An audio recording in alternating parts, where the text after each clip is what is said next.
connexion avec le monde spirituel où nos très chers disparus, proches, animaux, personnes connues dans une autre vie ou même guides se côtoient.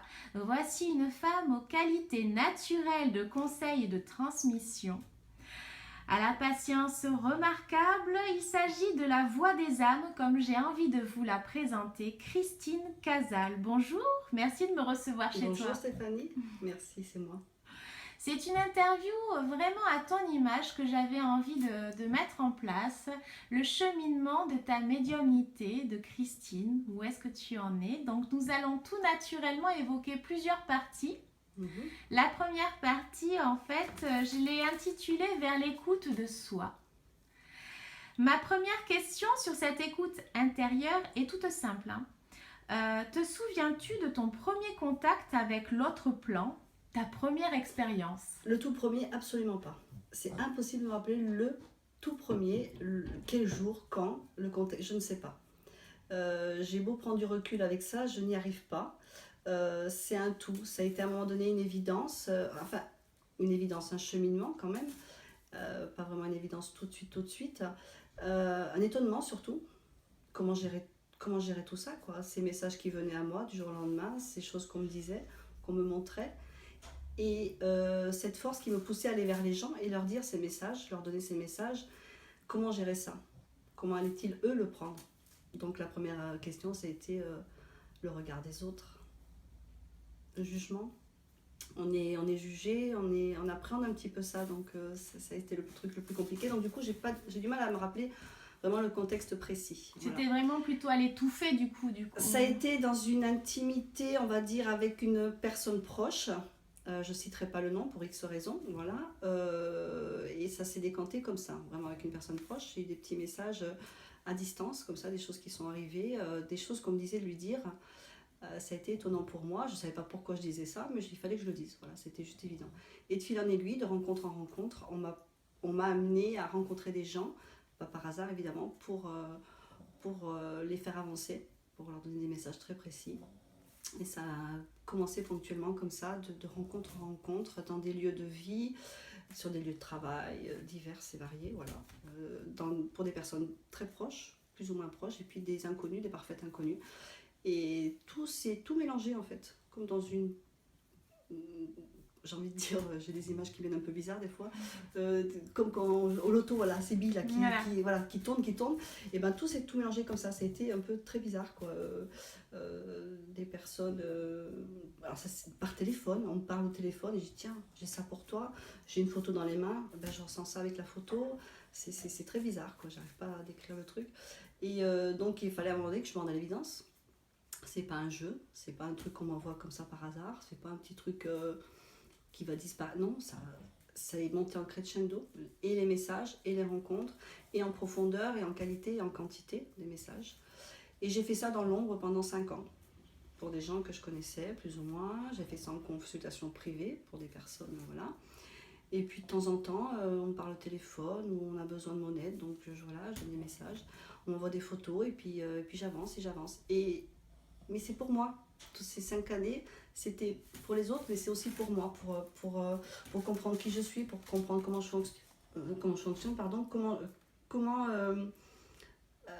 pour retrouver ma vraie identité, voilà, ma mission de vie. Donc il fallait que j'ai un laps de temps bien défini parce que il faut imprégner tout ça, il faut le digérer, il faut l'accepter, il faut surtout savoir comment gérer ça toujours encore par rapport au regard des autres. Parce que c'est compliqué pour l'entourage de faire comprendre ce que c'est que la médiumnité. Parce qu'il y en a qui ont une approche de la médiumnité qui ont une approche naturelle de ça, et puis d'autres personnes qui en ont peur.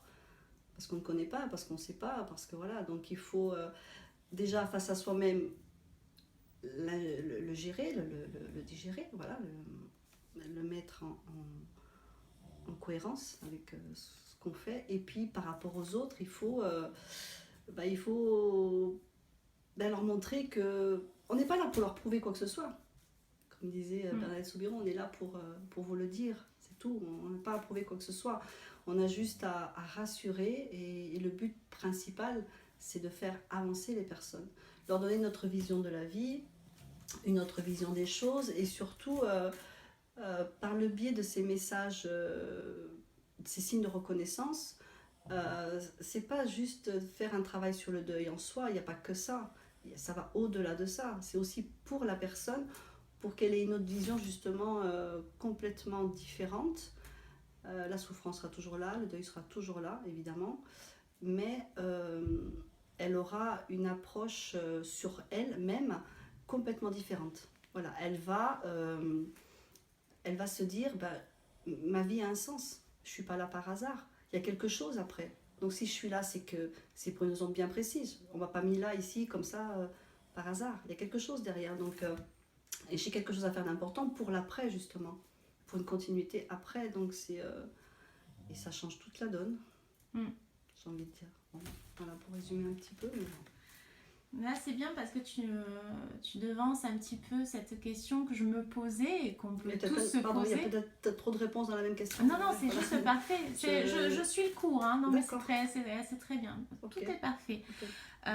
Parce que je pense que les abonnés et même les personnes qui vont tomber sur cette vidéo vont se poser aussi ces questions. Mais comment ça se manifeste en fait, toutes ces capacités au fil du temps, sachant en plus que c'est différent en fonction de chaque personne, de leur personnalité et de ce qu'est le médium en fait. C'est ça aussi qu'il faut souligner. Chez toi, voilà, ça se manifeste comment? D'accord, je comprends parfaitement ta question. Elle est bien différente de la première, effectivement. Chez les autres, je ne sais pas exactement ce qui se passe dans leur tête, dans leurs oreilles, ça. Voilà. Chacun, effectivement, je pense qu'il y a autant de... Pour vite faire un petit clin d'œil à Alan Kardec, il y a autant de médiums que de médiumnité, ça c'est évident. On fonctionne tous différemment, je pense, on a une approche complètement différente de tout ça. Certains voient, entendent, perçoivent, ressentent. Moi j'ai envie de dire, pour mon cas, j'ai pas cherché très longtemps à savoir comment je fonctionnais, j'ai compris tout de suite, pratiquement tout de suite par contre, comment ça fonctionnait au niveau technique, pratique, je ne sais pas comment on peut dire. Je vois des images comme une pièce de théâtre. Voilà, je vois, on m'impose des images qui ne sont pas mes pensées, ça je le sais parfaitement. Alors ça ne me demandez pas comment on le sait, mais on le sait. Ça fait partie de la médiumnité, on sait les choses, c'est comme quand on respire. On ne s'entend pas respirer, on ne pense pas qu'on respire, mais on respire, c'est évident, on le sait. C'est comme ça, on est en vie. Je ne sais pas si on l'a vu, mais... Si, on l'a bien vu. Voilà, c'est magnifique. C'est le temps qui se met aussi la partie. C'est fabuleux. C'est pas grave, il fait beau dans notre J'adore. maison. Non, mais j'adore justement. C'est génial. C'est très symbolique. D'où le fait que je voulais avoir des petites loupiottes et des petites choses pour être aussi dans l'atmosphère. C'est chouette. Et du coup, j'ai vu ce que je disais. Il va perdre. On le sait, la respiration naturelle. C'est quelque chose. Voilà. Donc les images qui s'imposent à moi, c'est sous forme de, pour moi, une pièce de théâtre, j'ai envie de dire. Et ces choses qu'on me dit. Alors, c'est pas audible au niveau par rapport à nos cinq sens, la vue, l'ouïe, etc. J'entends, mais c'est des choses que j'entends dans ma tête, pas dans mon oreille, pas dans le conductivity, j'ai pas envie de dire ça. C'est des je sais que c'est pas mes pensées, on me le donne, mais comme quelque chose de très précis, de très clair, de très net, et c'est une pulsion, j'ai envie de dire. C'est comme une pulsion de dire ces choses que je vois, que j'entends. Alors, il y a aussi des odeurs. Il peut y avoir des odeurs de fleurs, des odeurs de... différentes odeurs que moi je n'analyse pas spécialement. Quand je donne le message précis, moi des fois je ne connais pas la signification de cette odeur ou en quoi ça a un rapport, mais chez la personne ça résonnera, quoi qu'il en soit. Que ce soit par le biais de choses que j'entends ou que je vois, ça résonne chez la personne en l'occurrence. Et j'ai envie de dire que je fonctionne un petit peu, alors moi j'ai vraiment ça, c'est vraiment ancré chez moi, comme une marionnette avec son ventriloque. Vous savez, le ventriloque, voilà. Pour moi c'est ça, moi je suis cette marionnette. Voilà, en tant que canal, on me fait dire des choses et je les dis. Disciplinée, voilà, tout simplement. Et je signerai le ventriloque à l'autre côté, évidemment, à nos défunts. Et c'est un peu drôle, là, des petites rentrées. Et donc, moi, je transmets ces messages, je dis ces messages qu'on me fait dire. Voilà comment je fonctionne concrètement pour avoir une image, une métaphore, on va dire, tout simplement. Voilà. Et effectivement, alors à un moment donné, je me suis posé une question. Et une question très importante de me dire, parce qu'il faut être franc, il ne faut pas se voiler la face, et je vais vous dire les choses comme je les ai ressenties moi à ce moment-là, de me dire, et si c'était simplement de la télépathie? parce qu'on se la pose la question. Parce qu'à un moment donné, on est quand même, on essaie d'être un peu terre à terre, d'être dans une analyse, etc. Parce que voilà, c'est totalement bizarre ce qui arrive. Et alors la télépathie, oui, les informations que les personnes ont en face, si par télépathie je les captais simplement et je leur transmettais des informations sur le passé, sur du vécu, etc. avec le défunt, ce qu'elles ont, même par rapport au signe de reconnaissance, je parle des informations qu'elle sait. Et j'ai eu la réponse à cette question, parce que je leur ai demandé là-haut et j'ai eu des réponses. Alors j'en ai une qui a été assez énorme, assez flagrante. Je ne citerai pas le nom, mais elle va se reconnaître parce qu'elle va voir ma vidéo. La vidéo, elle va la voir et elle se reconnaîtra. Mais je ne peux pas dire le nom. Et c'est une personne qui est chère à mon cœur parce que c'est avec elle que ça a vraiment débuté. Ça a vraiment, il y a eu beaucoup de choses comme ça qui s'est passé derrière. Et c'était son papa qui s'adressait à elle et qui lui a dit lui dire à un moment donné, précisément, dis-lui que ton petit frère qui est parti trop tôt est près de moi.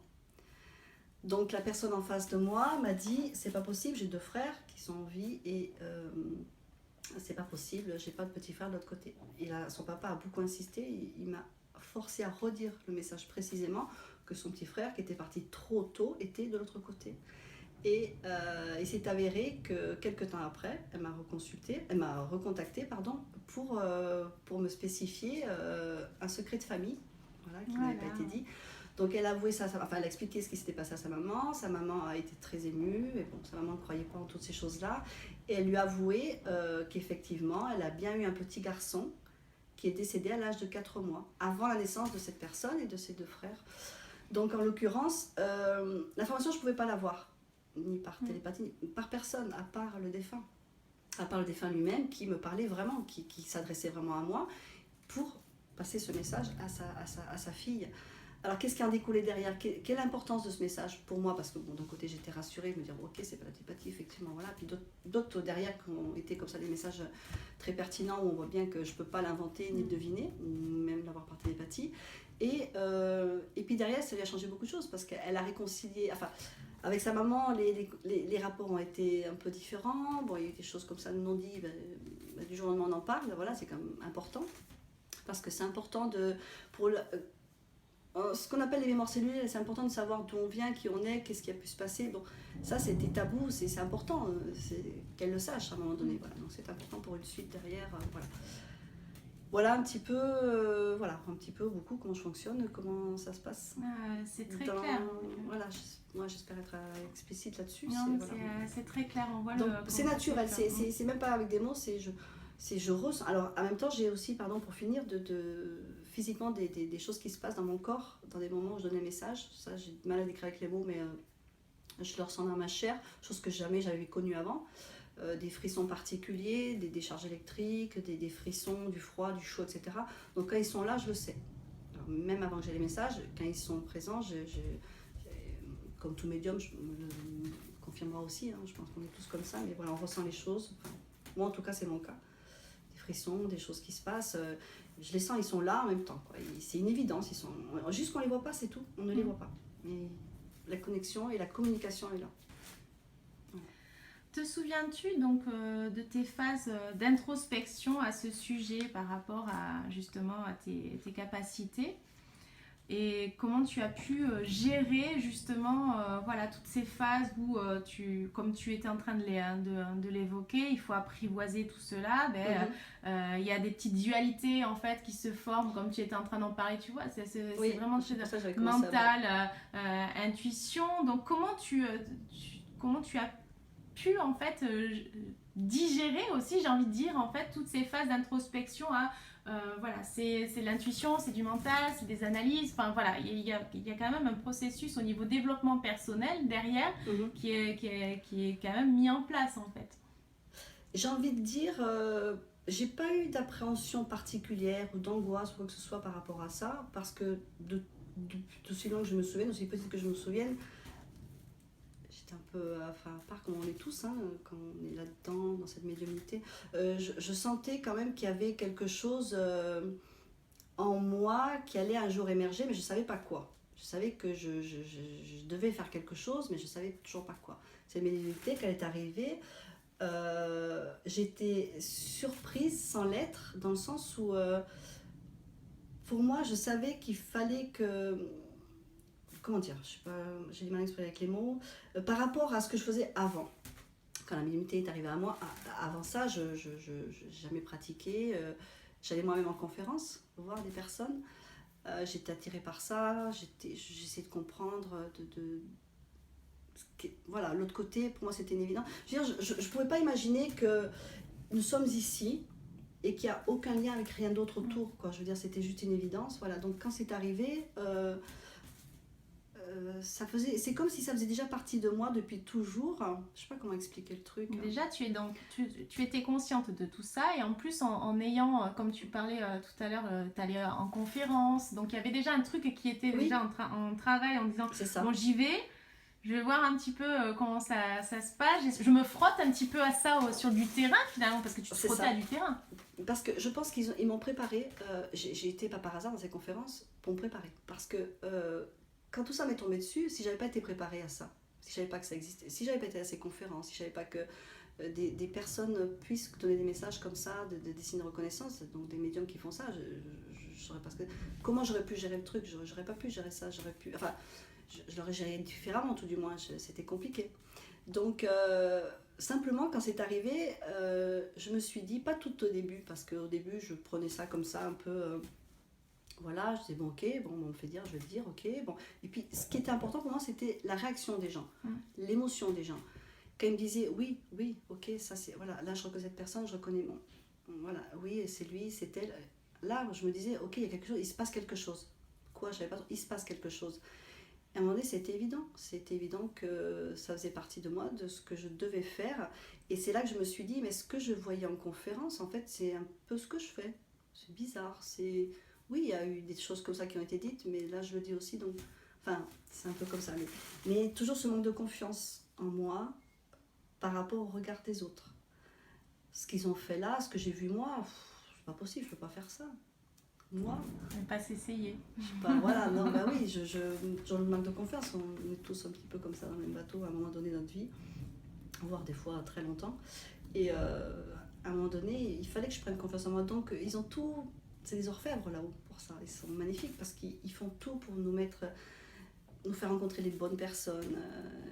Les rencontres sont là, les synchronicités, tout s'est mis en place tranquillement, tout doucement. Et j'ai tout accueilli avec confiance. À un moment donné, je me suis dit, allez, fais le truc et puis tu verras que... Et puis à un moment donné, c'est évident, mais je fais ça et je vais faire ça, mais je veux le faire. Et puis, me trotter dans la tête les conférences publiques. Donc voilà, les conférences. Alors, je ne sais pas si je réponds bien à ta question du coup, mais moi je parle vraiment dans un truc... Ne te préoccupe pas du reste, livre. Voilà. Et je me dis, mais je ne peux pas m'arrêter là, il faut que ce que je fais, j'ai besoin de le faire passer à beaucoup plus. Le but, moi, c'était d'aider les gens. Moi, de faire passer des gens qui sont dans la souffrance, de leur dire, oui, ne vous inquiétez de rien. Rien ne s'arrête. N'ayez pas cette inquiétude de vous dire, mais vos épreuves, ce que vous vivez, ça a un sens tout ça. On n'est pas là par hasard, etc. Donc...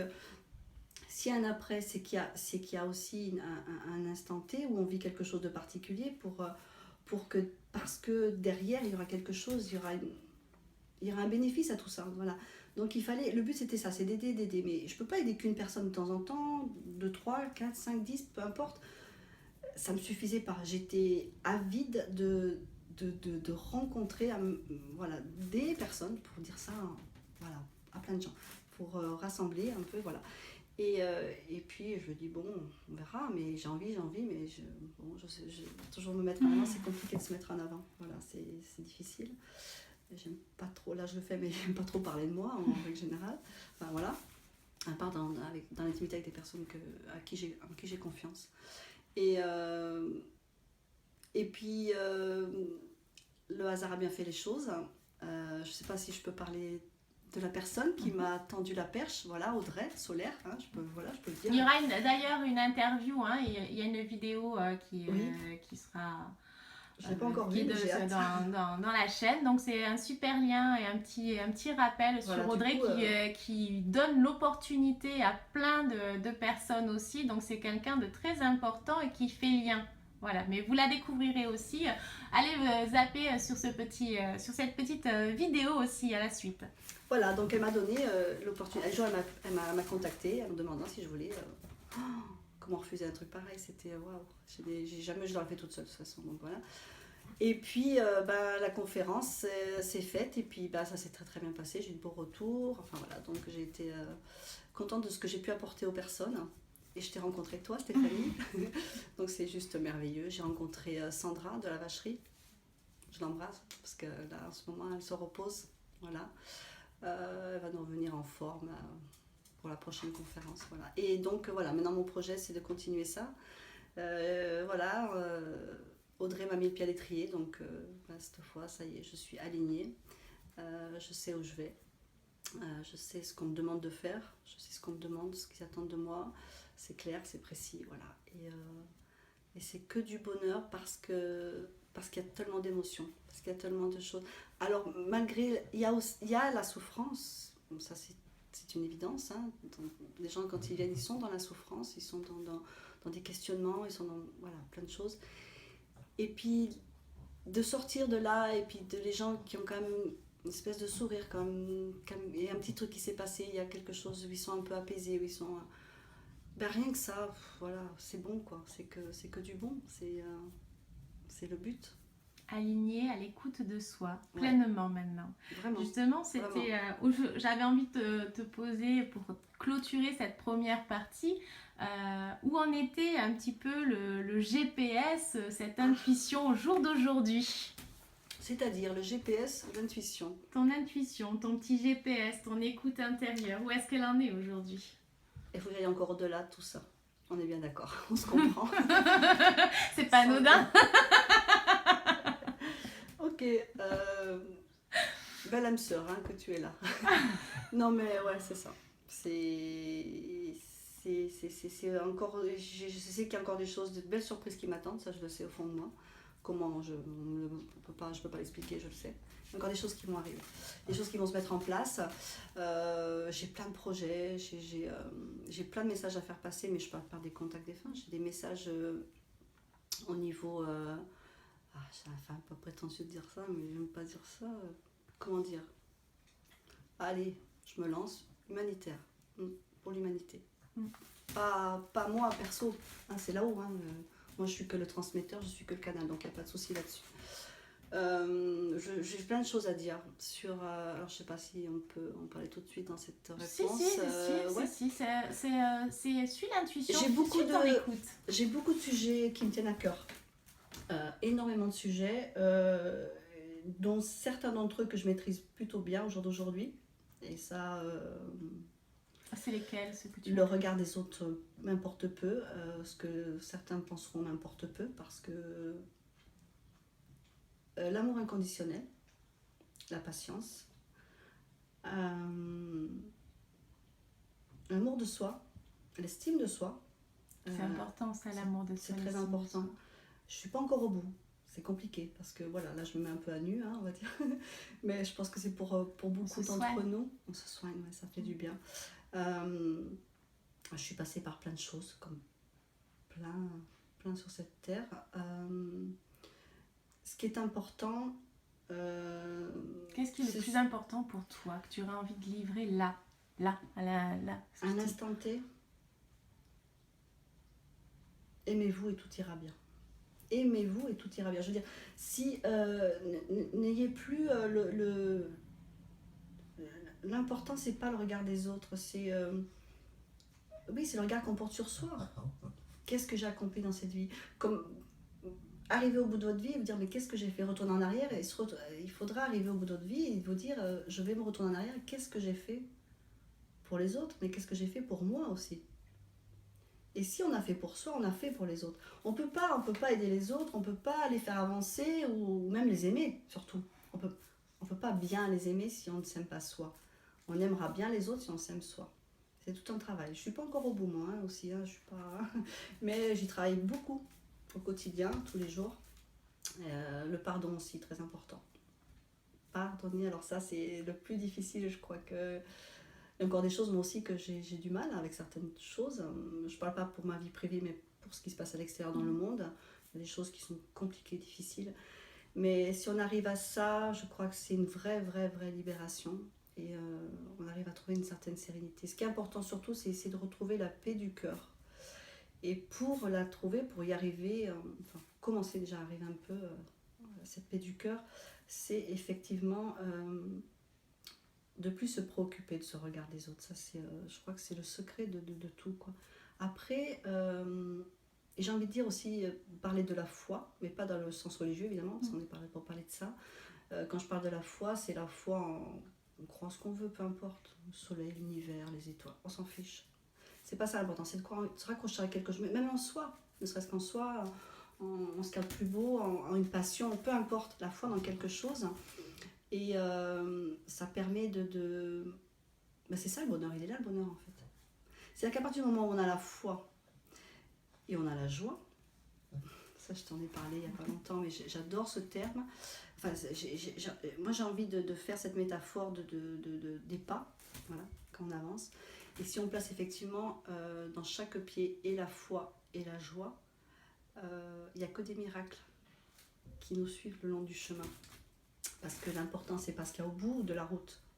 On le sait, enfin, on en parle beaucoup en spiritualité, on en parle beaucoup de ça. C'est voilà, c'est le chemin l'important, c'est pas la destination. Et maintenant, avec le recul, oui, je me dis ouais, c'est vrai, c'est vraiment le chemin. C'est tout ce qu'on vit aujourd'hui, là, l'instant qu'on vit en ce moment, en fait, ces rencontres, tout ça, c'est voilà. Mais quand on croit en soi, quand on croit en quelque chose de fort, de beaucoup plus puissant, de beaucoup plus même invisible, hein, voilà. Mais et quand on a des ah oui, la pensée. Alors, je vais partir encore en cacahuète dans tous les sens, mais c'est pas grave comme d'habitude. Et la pensée positive, la pensée créatrice, la visualisation créatrice, ne serait-ce que penser, la pensée la plus forte énergie, je crois, qu'il puisse être avec l'amour. Mais vraiment, quand on pense quelque chose, mais tellement fort, bah, ça arrive quoi. Enfin, moi, avec le recul, maintenant, je peux affirmer vraiment. Je ne vais pas rentrer à l'état, je ne vais pas raconter ma vie, je ne suis pas là pour ça. Mais je peux dire que oui, ça marche vraiment. La pensée positive, ça marche vraiment. Et c'est pas juste de dire tiens, je vais essayer pour voir comme un jeu, non. C'est vraiment être dans cet état d'esprit tout le temps, comme quand on respire. Il faut que ça devienne naturel comme une respiration. Et être positif et dans une pensée créatrice, c'est dire oui, ça va le faire quoi. Et, allez, pas de souci, tu as ça comme problème, c'est pas grave. J'en ai eu d'autres, ils sont rangés, je suis toujours là. Il y a toujours des solutions. Mais les solutions, elles arrivent à partir du moment où on se donne les moyens de les créer, ces solutions. Il faut les créer dans l'astral, j'ai envie de dire, dans les pensées. Et du coup, comme une énergie, ben, elle nous revient, quoi. L'univers nous rétrocède vraiment ce qu'on a besoin, pas ce qu'on veut, parce qu'il ne fait pas de complaisance. Il faut que ce soit cohérent et écologique pour nous. Si ça l'est, on va l'obtenir d'une manière ou d'une autre. Alors, des fois, on a des réponses ou des choses qu'on obtient, mais je voulais pas ça ou ça. Mais si, c'est toujours bon pour nous. Il faut tout prendre, c'est toujours bon. Même les épreuves. Alors, les épreuves, il y a des choses qui sont un peu lourdes, mais bon, on prend tout, il faut tout prendre, accueillir. Voilà. C'est parfait. Ouais. Je suis